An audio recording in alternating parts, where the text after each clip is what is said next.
We are back Monday morning, BASCHAMANIA. Willie, how are you? I'm wonderful. I'm on cloud nine. What a great weekend. Amazing weekend. So much so that I know you were busy yesterday. So I'm taking the tech reins today. And I said, just show Yeah. up. You don't need nothing. You don't need no topics. I love it. So this is BASHMania 177 presented by Attack. Willie, I don't even know where to start. I actually did the weekend rundown twice this morning because I accidentally closed out of the tab when I was writing the Rokfin article. So I Well, had to do it twice, so it's fresh in my mind. I think that one of the things that might get overlooked or might not get mentioned first, but I think maybe should is wrestling, the wrestling weekend and the fans and the engagement, and everybody was glued. Everybody was on Twitter. Everybody's talking about it. The pre-weekend hype, the during, and now the after. I mean, I think it's a win of a weekend for wrestling. It was, and I think too, it's like kind of like you said a couple weeks ago how you love being in the mud of like Twitter and stuff. Yeah. And as much as some people frustrate me, I do love the passion. Like I Yeah. had said yesterday that Panero Johnson upset Max Murin. So he now has two top 10 ranked wins. And I Mm-hmm. said, this kid is posed to be a bracket buster. Yeah. And everybody's coming at, not everybody, but some people are coming at me, Cyclones fans, like, no, he's the guy to beat. And it's like, no, dude, he's 5 matches into his career. He's Yeah. a young kid. He'll probably take some losses throughout the Sure. season. He's got Mahler, he's got Parker, he's got Yanni coming up. Don't get me wrong. If he wins out and this and that, I elevate him from bracket buster to top Right. contender. But needless to say, at first I'm like, do these people not realize what I'm saying? Like he's 5 matches in. But I I know. love that Well, back and forth. and here's the thing. The more you the more you talk and the more you get to be a personality, and listen, the more followers you have, Yep.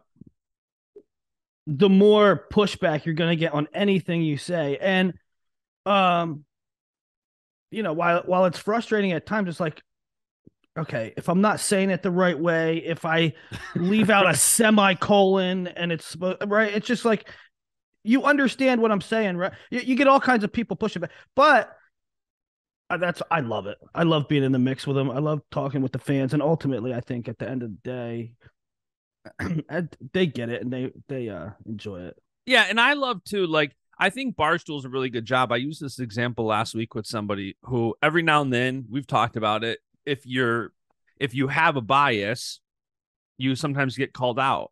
Yeah, And I was making the comparison to Barstool, where it's like they've completely dominated the sports media world. Dave Portnoy, very, very biased to the very openly Patriots. biased. Yeah, Big Cat, yeah. openly biased towards the Bears, told Aaron Rodgers he should be in jail. Like, I think it makes it fun. Like, Yeah, the bias makes it fun. The realism of like, dude, we're not professional journalists. We're fans who build a brand, build an audience, and it is fun. So let's dive in. We'll kind of go in chronological order the weekend, I guess. Friday night, Max Dean takes the loss to Ethan Laird, who you had said, like, he's a big 97. Dean's a small 97. And Dean it was slightly controversial. We talked about it on our show on Saturday morning.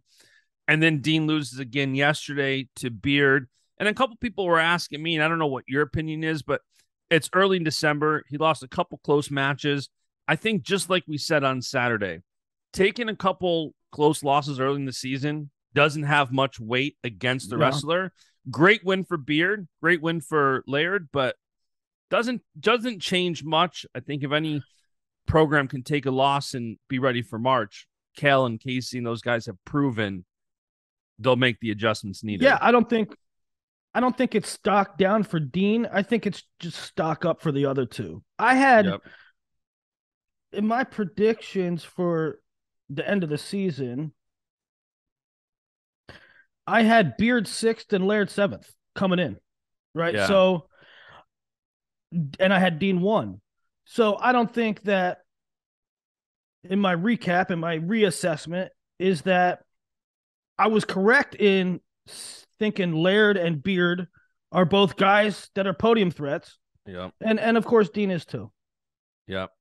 Yeah, and I think this weekend Dean always wrestles close matches. He's got a lot of them. And last year, he had a couple go his way at NCAAs. Somebody pointed out on Twitter, I think, that he had that close weekend last year with Michigan State, where he was a close win against Brucky, and then he took a close loss to Cameron. So I think Beard's tough, dude. He looks ready to go. Yeah, listen, he is incredible on his feet. Beard is incredible on his feet. Yeah, and I mean, I think if you had Beard on his feet and Dean on the mat, you might have Kale. But anyway, the rest of that, I have to go back and watch the Bonacorsi match, because Bonacorsi got his way with him on his feet, and I just want to go back and watch that. But what I thought was the match turned early. There was a very important. Usually, the important points of the match don't happen until late second, early third. Max got called for stalling on top in the first period, and I think that changed a lot because Max wouldn't ride as confidently going forward. And credit to Beard for getting him in positions where he wasn't just totally broken down, but Max couldn't ride the way he typically would ride. One, because Beard hustled on bottom, and two, because he had that stall warning against him. Yeah. That was really the only I know you were there. That was the only match that really caught my eye. Van Ness had a pin. He looks incredible. I think he needs a couple ranked wins, and he's going to climb the rankings quick. Kirkfully looks so smooth. He looks like a middleweight, not a heavyweight. Right. Any other takeaways? I know you were there. No. I mean, I talked to Roro, and I think that made it. And I was actually like 99.9% of the time when a superstar is out, you're like, damn, that sucks. But this was like an occasion where, okay, yeah, let Roman sit in, but now the duel is a little bit more interesting. So okay, but I mean, to be honest, I talked to Roman, he's like, back-to-back weigh-ins this early is like, I don't know if I'm ready for that. Yeah, it's funny how these seniors sometimes, especially now with NIL, where you're coming back for financially incentive reasons, as well as winning another national championship and the fun with it, but you kind of game plan differently for it. And it's always funny. I know some of these guys like Roman hold their cards close to their chest. He kind of tells me what he's doing, and I don't say anything. I just let him do his thing. But yeah, the duel, Penn State won 24-12 was a good one. Yeah. CKLV. So we predicted it. I went 17 for 20, predicting the semis. You went 18 for 20. I think I might have lied though. I think I missed a loss there. I think I was 17. I think I was 17. Really? I think, I'm not sure. So the three losses that I picked wrong, I picked Davison. I picked Ragusin and maybe Parco. No. Yeah. Or maybe Milner. Yeah, maybe like Milner over Parco. Those were the three that I got wrong. Yep. So what did you think of it? 25 Richie Figs. I think he looks incredible. A lot of the talk is now, okay, Arizona State has a stud of a freshman. You have Brandon Courtney, the senior, a returning NCAA finalist. What's your thoughts on that? I mean, it's different now because it was always Brandon Courtney was an NCAA runner-up. Yep. And Richie was a good prospect, right? Yep. Now they have Brandon Courtney, and they also have Richie Figs, who's winning college tournaments. So now it's a real problem, a good problem, but I don't know what to make of it. And I've talked to the ASU coaches, but I haven't talked to them specifically about this, about what they're doing there. And Courtney hasn't wrestled a bout. Yeah, I don't know if there's a red shirt available, but I don't know if it does anything for him. I know somebody mentioned that. Like, if he's not 100% healthy, can he redshirt? Yeah, but if Richie Figs what's the point of redshirting if you have the same problem next year? Mm-hmm. If the roles were reversed, maybe, but with Richie Figs, I mean, Well, let me just looks maybe incredible. this though, and I'm spitballing live on it. I mean, on air, right? I'm spitballing while we're recording, and I don't know if there's truth or accuracy to this, but I wonder if like Courtney could get a medical, and then next year Figs, being a cadet world medalist, can get an Olympic. And then you keep him. Yeah, that's interesting. Oh. What's McGee? Is he a senior? No. Yeah. Is he? Let me see. I can't remember what he is. I don't know if there's the potential for one of them to go up next year or this year. I think they're in a rare situation. Yeah, McGee's a senior for sure. So if Courtney did redshirt this year, and then one of them bumped up to 33, not sure what their weight. I think they're in a rare situation where they're both tiny. Courtney's small, Richie's small, but yeah, Figs is fun to watch. Mm-hmm. He's so fun to watch. So he won the CKLV. Then Vito beat McGee 6-1. Vito looked pretty good too this weekend. Want to know a funny story that like it's just odd. Just wrestling people don't do this. Wrestlers don't say this. But a couple years ago, I was talking to Richie. Hey, how's school going? How's the family? Good, right? Yeah. Hey, what's it like you and Courtney in the room? How's that go? He's like, yeah, he gets me. He maybe I think I can catch up to him, but he gets me right now. But like nobody really says that, right? Nobody says, yeah, he beats me. Yeah. Yeah, he's a good kid. You gotta be truthful. Yeah. So Vito looked good. Brock Hardy. Oh yeah. Brock Hardy got the win at 41. Sammy Sasso. Sammy Sasso Brock looked good. Brock looked really good. He I think I picked Happel to win that one. I think I did too. He looked good too. The Jack match was interesting because he kind of had control of it, and then I think he had a 3-0 lead, and then Jack came back and took the lead, and then Brock got a reversal at the buzzer. So I guess this is, but we don't need to get any further through the results to let you do your Nebraska rant, because I know that's coming. Because you went on the rant Saturday. Well, I mean, there are certain things that frankly don't make a whole lot of sense in sports. And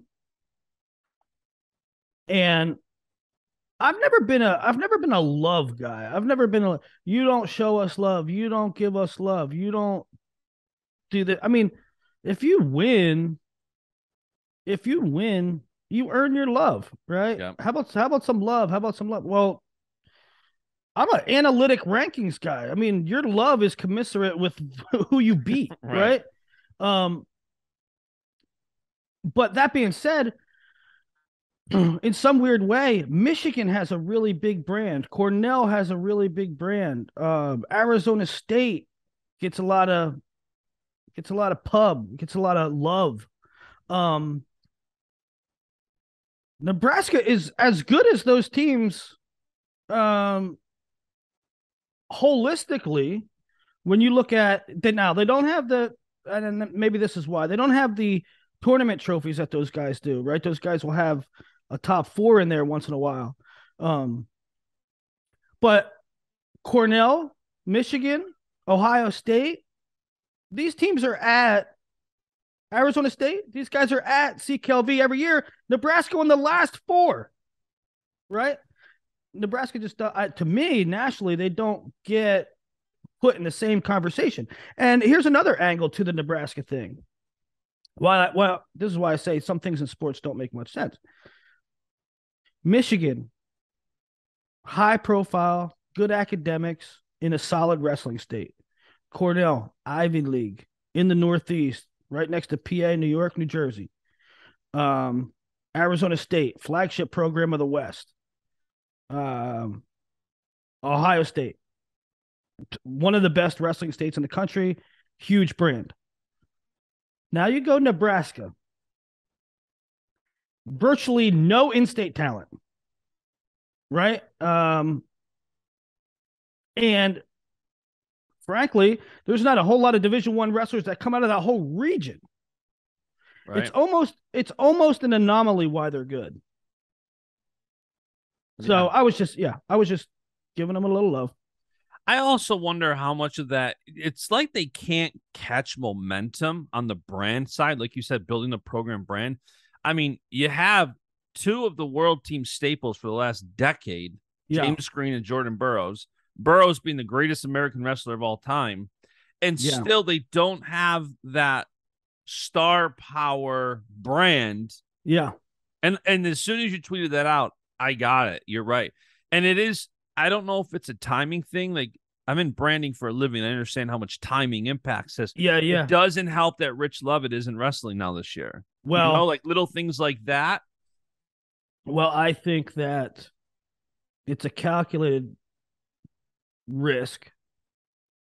Um, and I think it's going to pay dividends going forward because listen, Ridge came in, said, "Hey, coaches, anything you want me to do? Can you make 33? We really need a 33 this year."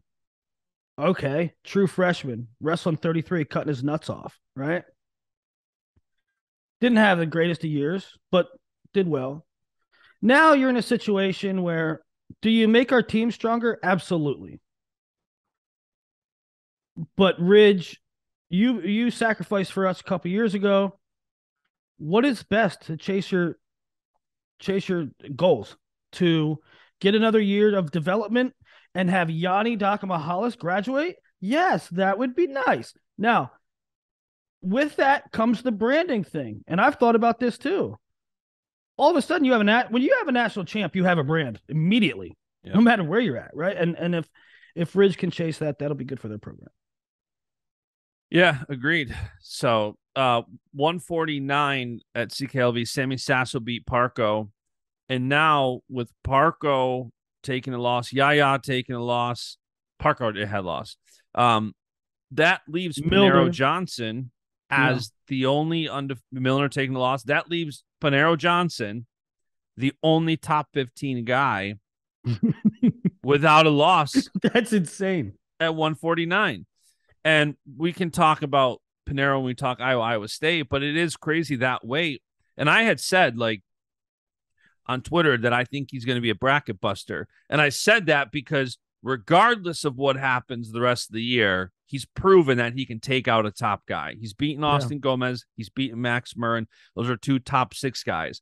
I use the verbiage bracket buster because he's a freshman 5 matches into his career.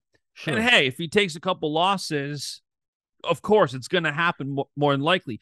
And if you take a couple bad losses in a weight where the top 15 has all taken a loss except you, it makes seeding real interesting. Well, he's not going to go undefeated. He's not, right? Well, certain Cyclone fans come at me like, hey, he's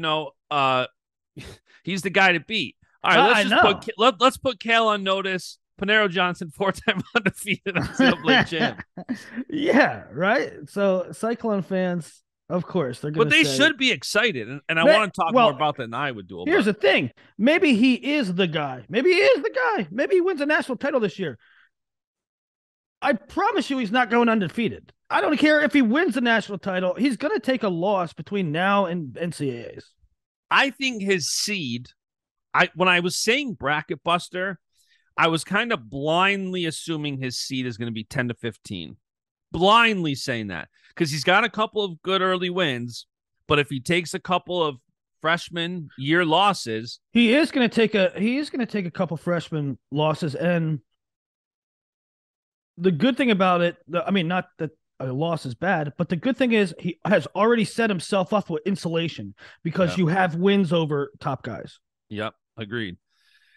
And Gomez is going to be in the top 5 no matter what happens, given his resume. He's already beaten 3 top 10 guys. He beat number 10 Doug Zapp yesterday at the Penn Duel. He's already got wins over Yanni and Sasso. So no matter what, Gomez is probably going to be top 5, and Panero Johnson's going to have that win. And Max Murren's probably going to be right up there too. He's probably going to be 6, 7, I think, where he is right now. Mm-hmm. So 49 is fun. 57, I think we both picked Rob over Coleman. That was Peyton Robb is such a fun guy to watch. Who did Coleman beat in the semis? Coleman had a good win. Oh, he beat Luan. Yeah. Yeah. That crazy move. Yeah, Luan. And then Luan lost again, correct? Yeah. Yeah, not the best tournament for Michigan. Michigan Willie was not out this weekend. So Luan lost to Coleman, and then he lost to Ed Scott. Ed Scott always has that firepower ready to go. Yeah. He's just got it right in the arsenal.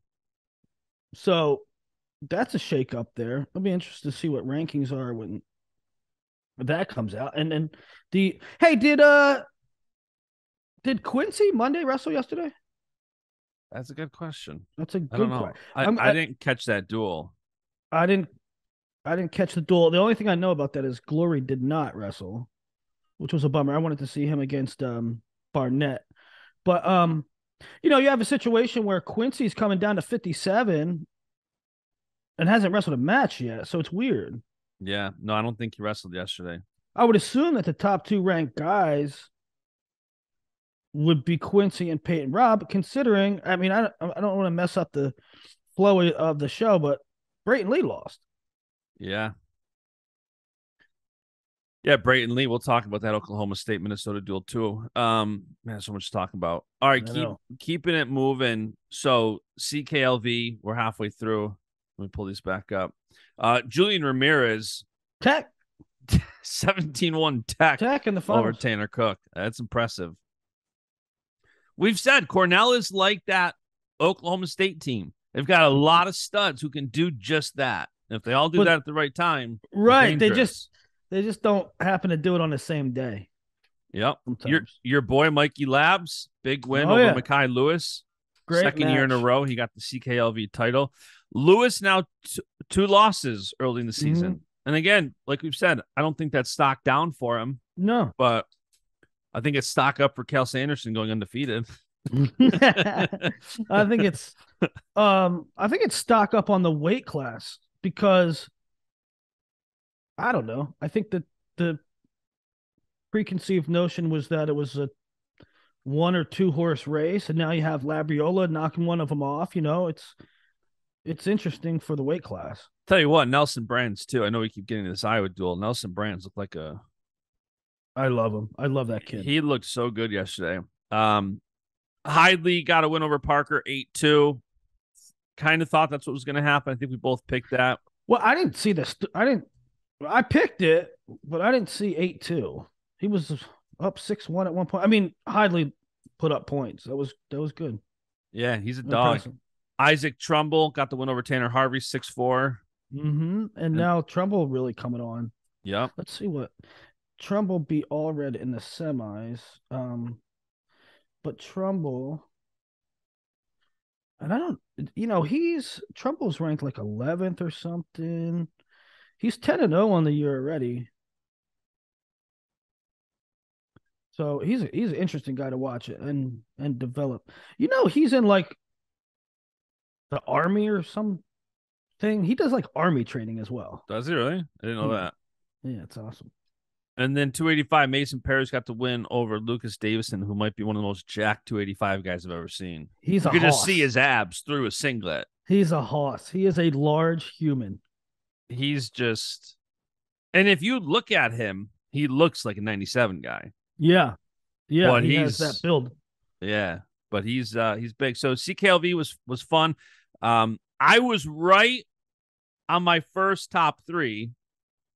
And then I changed it, and I was wrong because I said Nebraska, NC State, South Dakota State, and then Michigan, and then you made me switch it: Michigan 3, South Dakota State 4, and I should have kept it as original.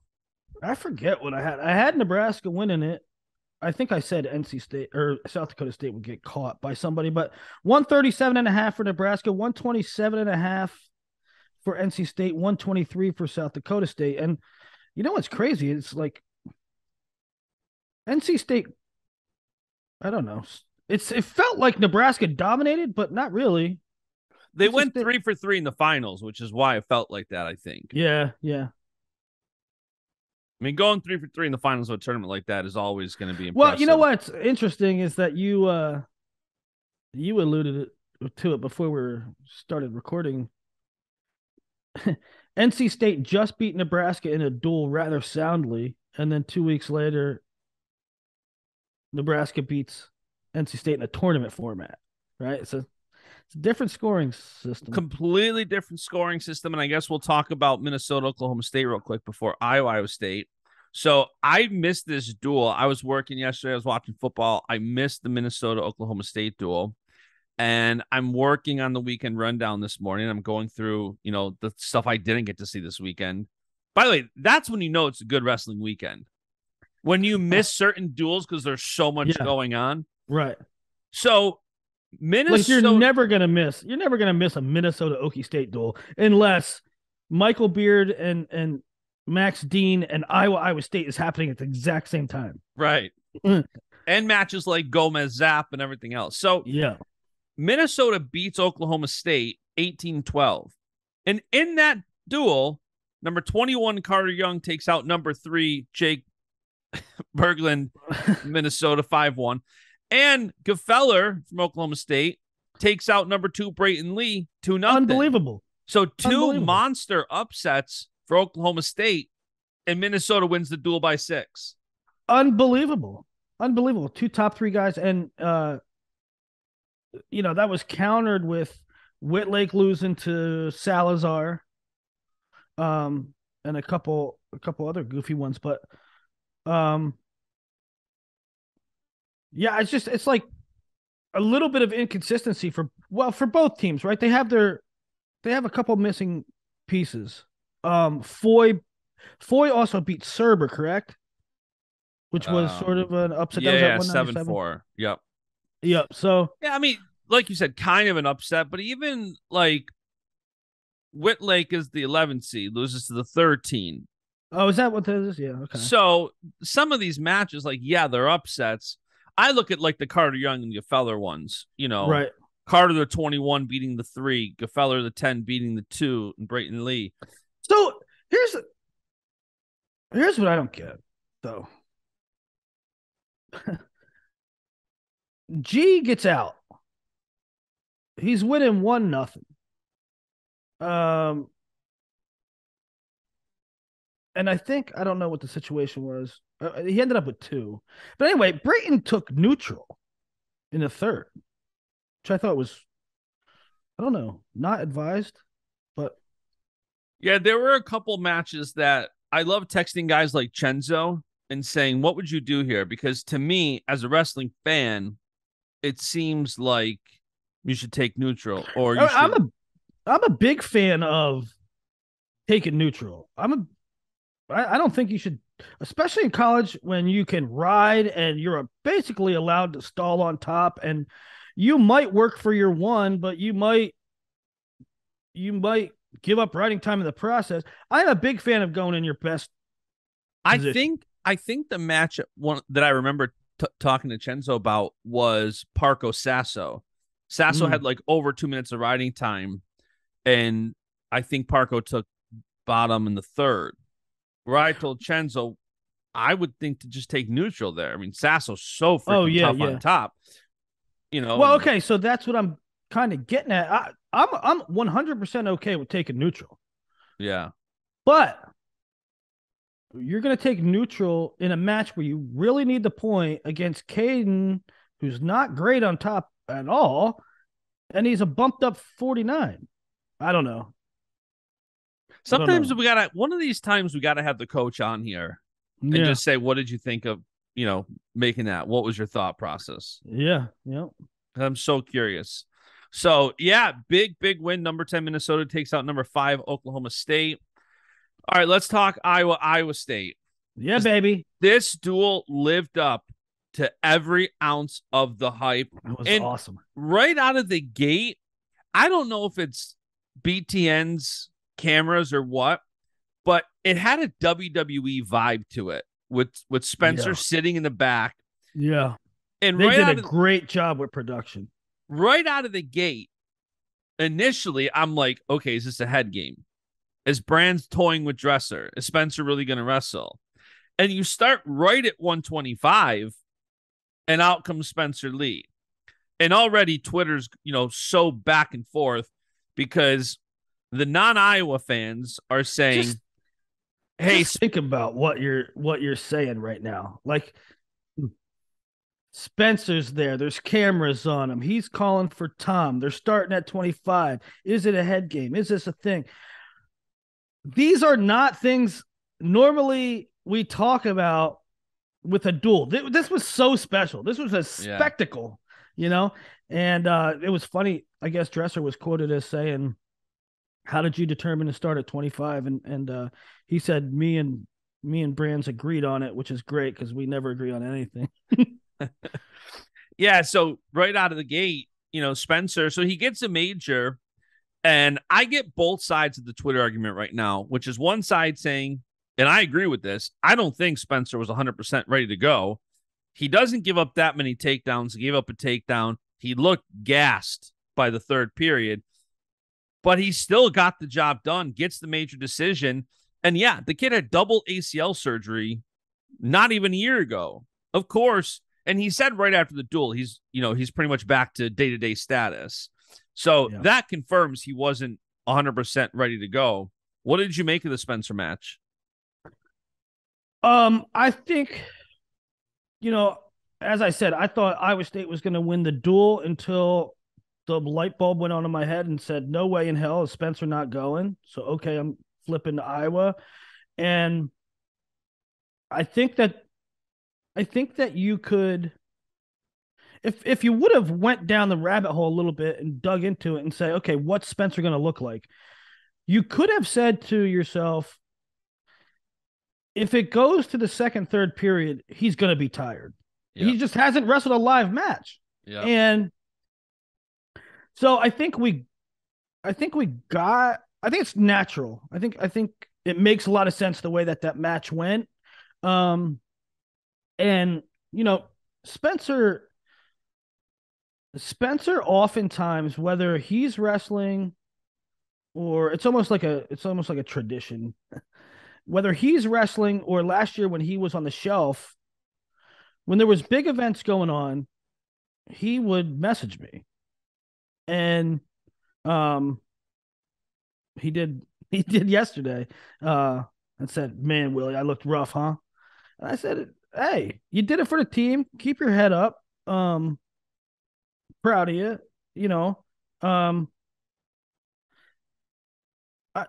I said, be proud of yourself. You did it for the team. I think that Spencer's treated a little different. If Spencer doesn't pin everybody in the first period, the world's coming to an end. That's the kind of pressure that's on him all the time. Yeah. Spencer's also, when you're one of those top guys, you have very, very high expectations.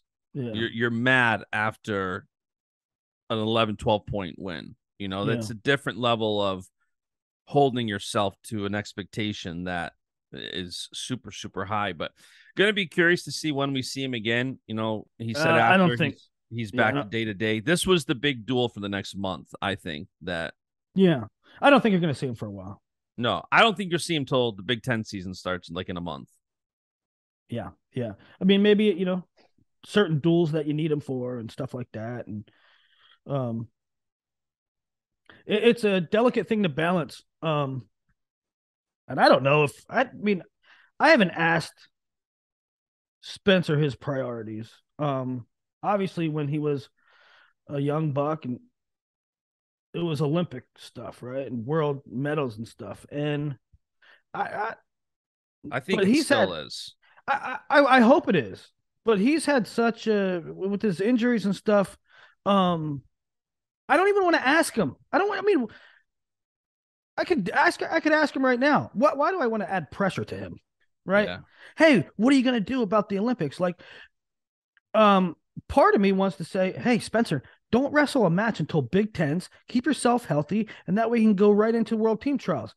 But at the same time, I don't want to say that because I ain't putting pressure on him. He needs to. He was hired to be the face of the Iowa program to help them win dual meets like yesterday, to help them win national titles, and he has done that. And at some point, it's going to be really interesting to see how he transitions from college to international. But I don't even want to bring up the subject right now because he just went through a really, for him, pressure-packed incident. Yeah. And they have Chattanooga this weekend, and then the Soldier Salute end of December. I don't see him wrestling either of those. And then they have Illinois January 6th, Purdue the 8th, Northwestern the 13th. So I don't think we see him for a while. I agree with you, though. It's going to be interesting to see how, is it more of a Mark Perry type situation where they kind of use all this juice to really get things done in college, and then, I don't know. Yeah. I mean, I think a lot of that too is how his body holds up. Yeah, right. Exactly. Double ACL surgery is no joke. That's crazy. Yeah. And so he maybe wasn't 100% ready to go. Certainly not from the cardio standpoint, but proud of him. Yep, for sure. All right, at 33, Ramazan. That kid is tough and fun to watch. He gets the win 3-1. Very close match. Good match. Yeah. Some of the Iowa State, especially the Iowa State options, it was interesting to see what the option they went with because Redding's really good. Redding, beat Taylor Lamont this year, but they went with Adisoff and 3-1 win over Schriever late. Yep. And I guess I don't know, like Schriever. I'm not saying that Teskey is an upgrade over Schriever. I'm not sure. But I guess Teskey's injured or something too, right? Are you drinking wine right now? Double espresso my wife made. There you go. 9 a.m., Willie. Well, I didn't know. It's a little too early for that. Yeah, Teskey, I think, has a minor injury that he's being cautious with. I'll text you what it is that I heard. I'm smiling. I am smiling. I'm not smiling because I want information or anything. I'm smiling because Minio tweeted Spencer's not going to come back until the next semester. Literally 3 seconds before Spencer runs out to the mat. Yeah, that was not a well-timed tweet. No. I saw that. 41 lived up to maybe the match of the duel between. So you credit to you called this, that you said Casey is a very, very tough kid, and if he got the win, don't be surprised. Yeah, we don't know where Real is at, this and that. Woods gets the 4-2 win, but it wasn't. If they wrestled again, you can't tell me you're saying, oh, Woods definitely wins the rematch. Was that the final score, 4-2? Yeah. He scored 4 points with 0 takedowns? Crazy. The only takedown in the match was Swiderski, correct? Correct. Wow. So he had 2 escapes, a stall point. That's what and yeah. What was the... I guess I think he had a riding time point.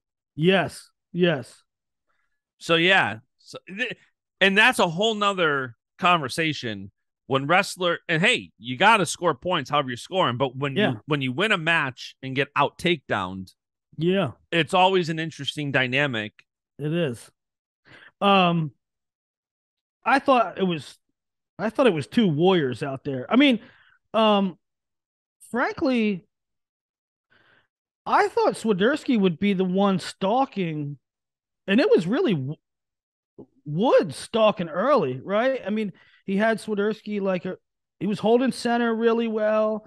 Not that Swiderski was backing down, but it was Real moving forward, at least early. Woods was fired up after that match. I know. He was really fired up. Yeah. I don't know. I mean, it's just funny to me. Kids are kids, but he's like, Iowa, welcome to Iowa City. I'm like, dude, that's literally your first match ever. You've been there for 3 minutes. Yeah. I don't know. I just thought it was funny. Swiderski had his head wrapped up. I thought it was everything great about wrestling, really. That's one of those gifts that I hope we get at NCAA's. That whether it's a quarterfinal match, whether it's a consi semi, like somewhere in Yeah, the tournament, I want they to got see a that. hit. Oh yeah. Yeah. So that one lived up to all the hype. At 49, Pinheiro, which we kind of already talked about this, upsets Max Murin 3-1 in overtime. See, Great I win. feel like that's I feel like that's a matchup that's going to go like that like every time. Mm-hmm. Yeah, Pinheiro just solidifying himself. We kind of already talked about Pinheiro a lot. I'm really excited. I don't know if Yanni's going to wrestle in collegiate duels. I should probably ask him. I know he's got World Cup this weekend. Hey, I don't know. Are we going to talk about the? I don't know if you want to talk about the World Cup, but that is not being talked about like at all. It's not. It's not, and I'm kind of surprised that it's not. I am very surprised. And I don't know if Iran's even going to make it, which is still not talked about. Now, I mean, the wrestling itself is going to be awesome.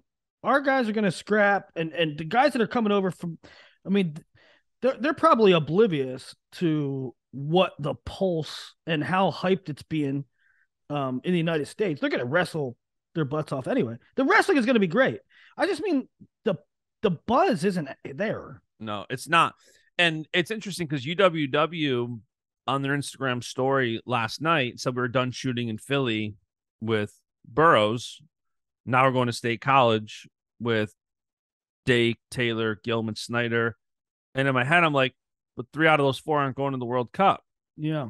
Isn't your focus right now World Cup content and World Yeah. Cup? So yeah, it's very interesting. It does feel a bit lackluster. I'm hoping. I'm certainly going to the next couple of days try to put a focus on it. I'm super I heard, pumped. yeah, we should do a little something. But I had heard that ticket sales weren't great either. Hopefully, there's a lot of push late. I don't think there's going to be, but that's just my gut. I hope I'm wrong. Yeah. I'm working with Levi. Got to get Chenzo some good content because he's should be getting some matches in. So I'm super pumped for him. Him and Nolf, Penn State back to back. They should both be getting some matches at 74. Yeah, that's great. So Pinheiro gets the win, 57. Siebert always makes me think of Eric Siebert. Hey, that kid can freaking wrestle. Yeah. It's funny. To me, coming into the season, it's like, who's gonna be the guy at 57 for Iowa? That's their only question mark. Is it gonna be Reyna? Can Riggins go right away? Can it be this guy? And out of all of them, it was Kobe Seabrick, who's wrestling really well. And I kind of knew.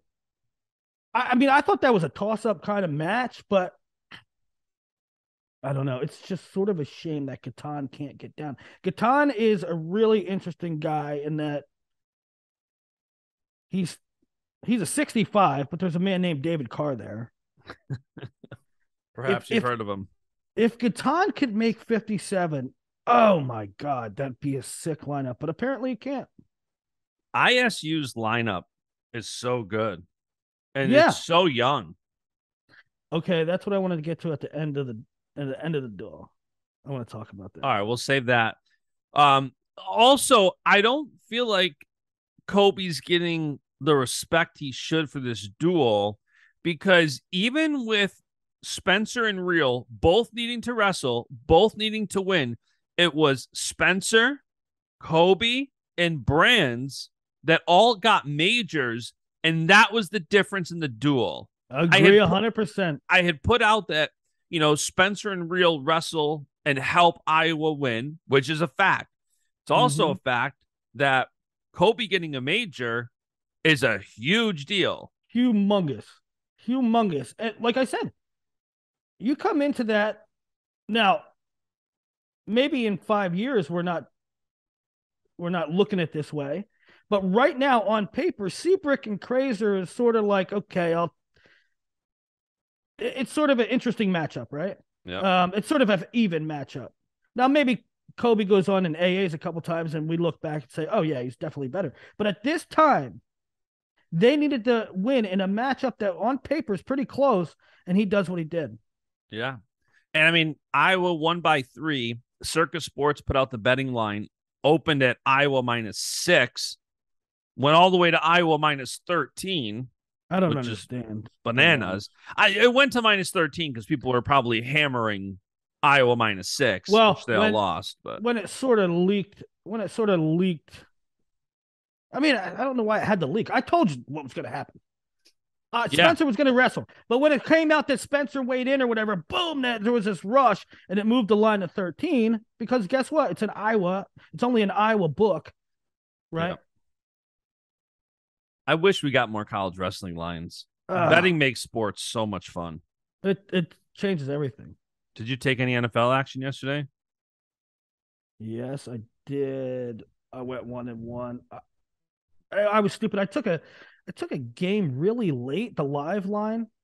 Which game? I don't know. It was a 4:00 game. It was really late. Chiefs Bengals? Yes. I had Chiefs -2.5.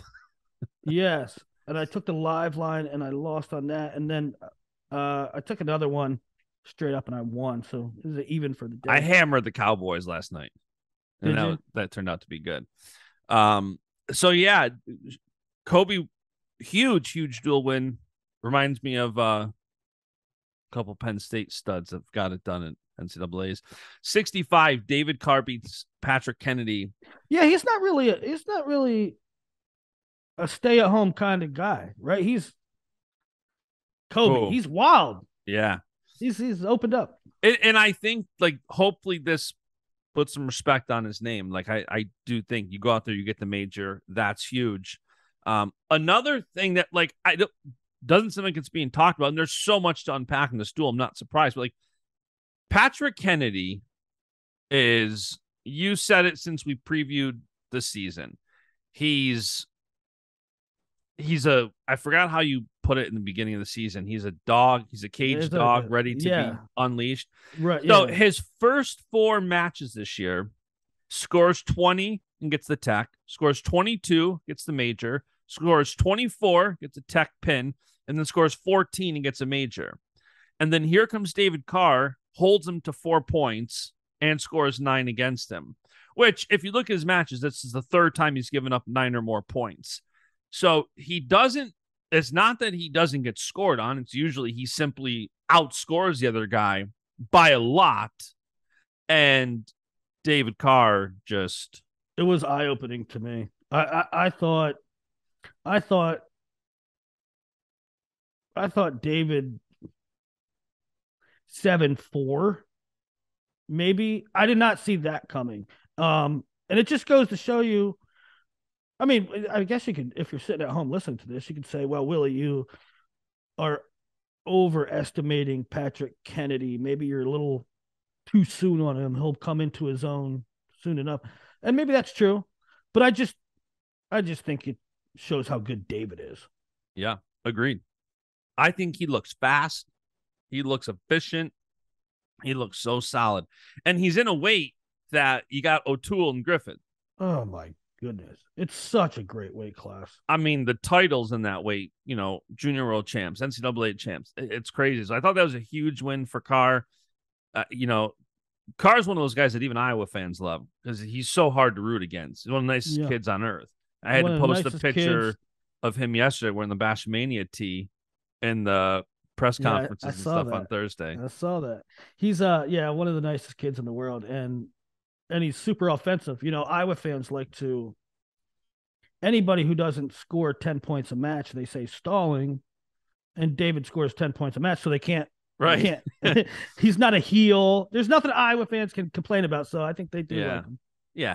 And if you're going to lose to David Carr, let it be one of your young guys who are building. It's great. Patrick Kennedy. If you're Patrick Kennedy, you want to get better, you got to wrestle the David Carrs. Yeah. You got it. You got to get a feel for them. Yeah. 174 was interesting. Brands comes out like a bat out of hell. Oh my God. And I'm curious on your perspective, MJ wrestling, because of the new rule where you can wrestle 5 matches and not lose your red shirt. Yeah. So this was a good use of that. Put him out there, see how he does. It was a good use. I didn't think they were going to do it.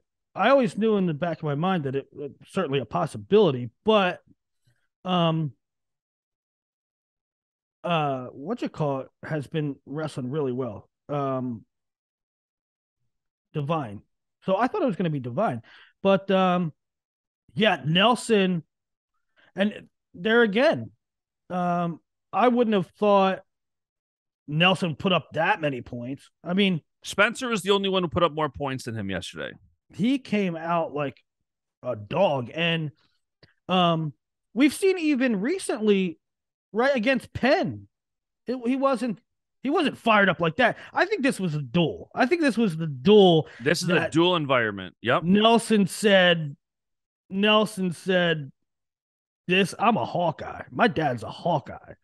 I ain't taking this shit. I'm going blazing." Right. Yep. So, I think that was part of the fire was the nature of the duel. And I'm pretty sure throughout the entire duel, no team won back-to-back matches. I know. Wasn't that awesome? Actually, no. I lied. At 97, once Bastida won, then Iowa State won 2 in a row. Right. For the longest time, they flip-flop bouts. It was great. Yeah, that was awesome. So, yeah, Brands looked awesome, scored 13 points. Only Spencer yesterday out of all 20 guys scored more than him with his 16. So, I'm really interested. Nelson's another one of my just. Where do you have him in the crystal ball? You know what? I don't think I had Nelson in. I think last year I had him really. I think last year. Oh, I had Nelson in the blood round. I had Nelson in the blood round in the crystal ball. And why I say I don't think I had him in is because last year I had him really high to start the year, like higher than people anticipated. And obviously he got hurt. And I really liked the way he competed against Hidley. It was a really close match, and Nelson, he just competed very hard. That was at National Collegiate Duels. And I thought he'd be in the mix. Then he obviously got hurt. So I feel like I was conservative with him in the blood round. I had him in the blood round with guys like Demetrius Romero, MJ Guiton. Where did Romero start his college career? Boise State. Can you believe it? He defaulted. That's a whole nother topic. I know you wanted to talk about that yesterday. You wanted to do a show just for medical forfeits. I think there's so much to talk about now. Maybe we'll do another episode where we preview the next weekend and I get on my soapbox about the medical forfeits because I think it's one of the most ridiculous things of all time. You're supposed to take the mat. You don't take the mat. Nothing happens to you. It doesn't even go on your record. It's such a weird, and it's such a wrestling thing. It's only wrestling. If Maryland basketball is supposed to play Syracuse and they're like, we're good. We're good. It's not like the NCAA doesn't say, you know what? 0-0-0 doesn't go on your record. No, that doesn't even happen. Yeah. Well, you saw like 2 straight days of the joke that USC should have medical forfeited out of the conference championship. Right. So, but I have an expansive defense of counting or argument on why we should count medical forfeits, but we'll save it for another day. 184 again, flip flop. Now Marcus Coleman for ISU gets a 3-2 win over Assad. Number 5 beats the number 8. Pretty great match from Coleman. You're in Iowa. It's toss up match. I'd consider it. You win 3-2. Well, I think there's something to talk about here in the sense that Marcus Coleman has looked really good. Marcus Coleman is one of those, you don't see it too much anymore, wrestling has become a thing where when you're a freshman and you're in the lineup, you almost can tell what you're going to be for the rest of your career. And it used to be guys, okay, we got a senior coming up. He's going to be really good. He has years of experience and he's going to jump a level. It's almost like you are what you are as a freshman. I don't know. And Coleman's one of those guys who's been gradually building. He's looked really good. He comes in as a higher ranked guy. And you could say, okay, number 5 beat number 8, 3-2. Okay, moving on, next match. But hold on. Assad, to me, kind of, I don't want to say out wrestled him, but man, Assad was in on a million shots, and Coleman was like defensive like the entire time. Yeah, it was an interesting match to me. Solid wrestling by Coleman. Yeah, cutting the corner, defensive. Interesting. Assad's right there. Yep. 197. Bastida, second year in a row, takes out Warner. Very exciting ending to that match too. He's either blowing him a kiss or something. Yeah. Warner now two losses. So both are 197 finalists from last year. Crazy. Have 2 losses on the air. One official, one not official. On December 5th. Yeah. which is nuts. I mean, not only do they have 2 losses on December 5th, but and by the way, they're going to wrestle each other at least once. I mean, Max Dean is 5-2. And Jacob Warner is 4-2. Okay? So it's not like collectively the finalists are 9-4. Right. It's not like their records are 25-2. Right? They have 2 losses and they only wrestled less than the single digit matches. Yeah. It's insane. And in spite of that, I don't think you really even downgrade either one because, well, they're all close losses except Elam beat. Oh, even that one ended up score wise. Elam beat Warner close on the scoreboard, but Elam kind of took him down 3-1. This is one of those things where I don't give too much stock down to either of these two guys. I could, if you told me right now that they're going to wrestle in the finals in March, I wouldn't be surprised. But this is one of those things where I'm now definitely like watching how the next month or so plays out. You know. Yeah. So fun win there, and then Cassiope gets the decision 9-2. He looked pretty good. He's leaned out so much. He just glues Skylar to the mat on top. But when Skylar, if I'm saying his name right, that's the other thing Twitter does. You mispronounce one guy's name, and it's the end of the world. And I have so many typos out on the internet because I'm just always getting stuff out. But anyways, when he locked up the cradle on Cassiope, you saw, even on television, the air get sucked out of that arena. Oh, it's funny, isn't it? It's funny. Like, I had already said that I tweeted out, like, Iowa State bettors won. Right, I saw that. Yeah. And then virtual NCAA's tells me, you know, it's little early, bad gambling karma. I just had a hunch Cassiope wasn't going to get the pin. But then you have it almost go the other way. Yeah. That would have just been the craziest ending. The only way that duel could have got better, and I know Iowa fans obviously don't want that, but imagine if that's how it would have ended. Oh my God, there would have been so much bad feeling because it was like, you know, Cassiope's obviously better than Skylar, but if something crazy happens, correct. If something crazy happens, and Iowa used all their resources with real, and everything went right for him, basically. And they still lost. That would have been that was the one ridiculous. Thing that, like, nothing crazy upset happened in that duel. No. Any of the upsets were super close. Yeah. It wasn't like there was no oh my God moment during the duel. No. And you usually have one of them. Yeah. It's a great duel, though. It's kind of a letdown weekend because now we don't really have. I mean, we have the World Cup next weekend, collegiate duels the following weekend or early that following week. Yeah. But it's kind of quiet now for December. Well, I have to, like, I woke up this morning and I was like, okay, I gotta I gotta do the show at Bash, and then I gotta like reprogram myself. High school. Because I gotta be all high school. This is Iron Man week. Working on seeds tomorrow. I have to work on preview content, new rankings and stuff. So yeah. Yeah, it's crazy, but there is this sense of like the early part of the season is done. And now there's kind of a lull, and then we head into the thick of the middle of the season where, end of the month, you start getting into the conference duels and everything else. But definitely the weekend overall lived up to every ounce of hype. Yeah. Yeah.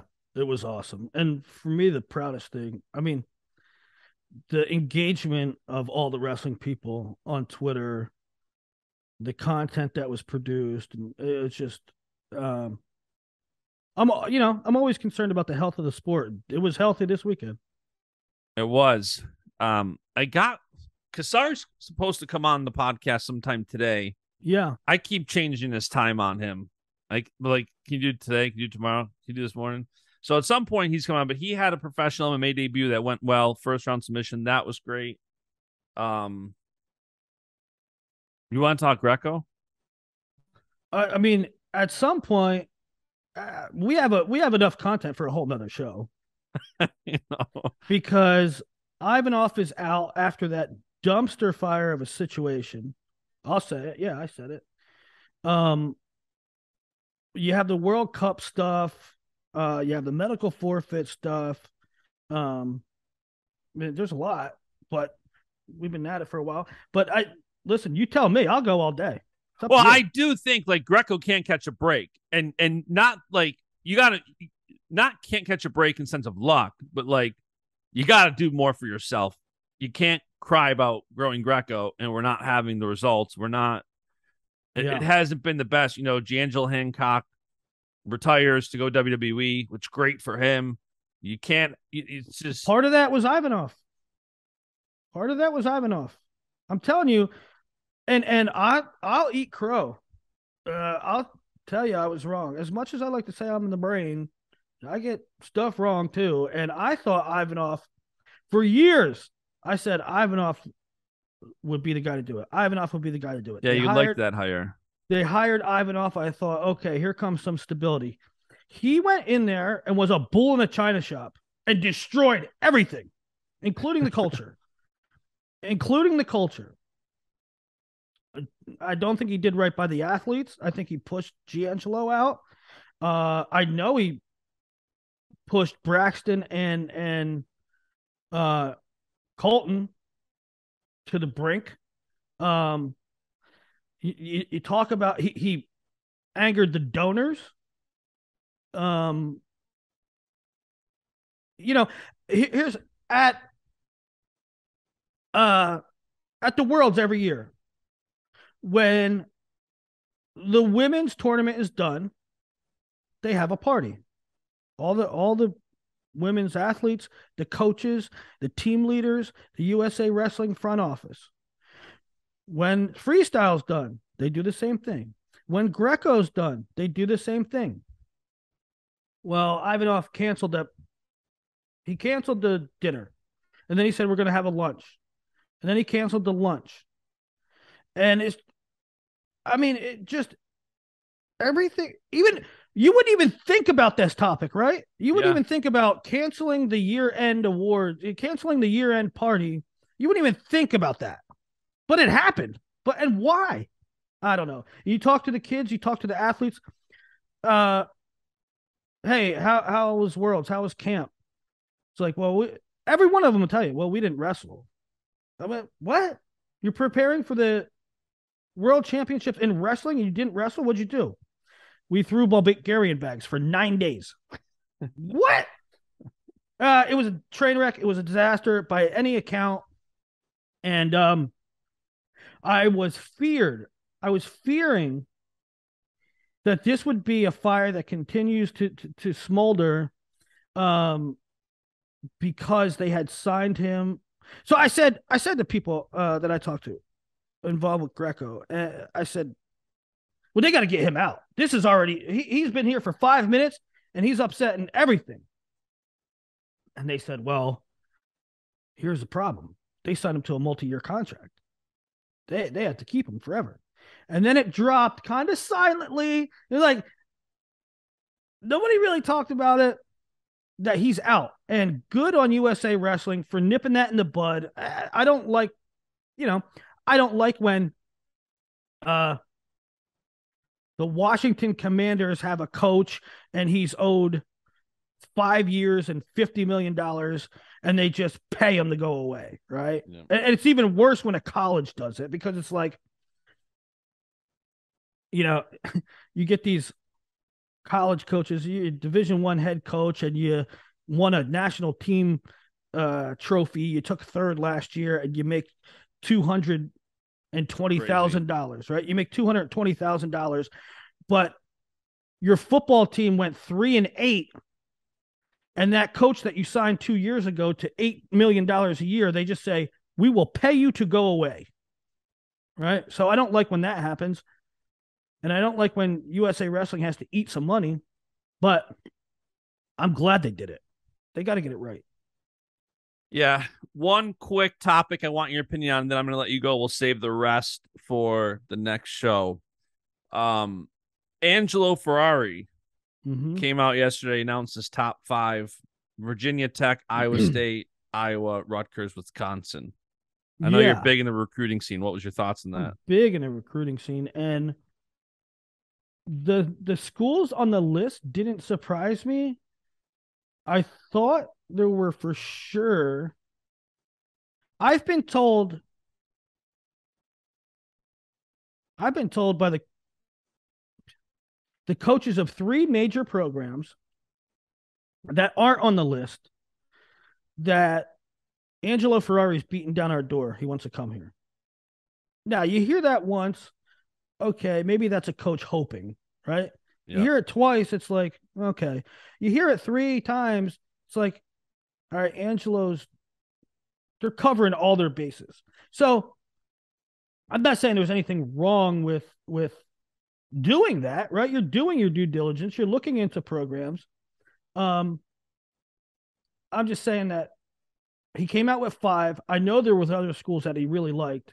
And the tough thing for him, just to overcome like a PR thing, is it's sort of been a circus with his family, right? It's his brothers. And is he of that vein too, or is you don't want to judge somebody based off their family. And I don't want to even say family, because it was, I don't know if that's fair to his father. But AJ's gotten in some stuff. Anthony's gotten into some stuff. And Angelo, is so damn good. Yeah.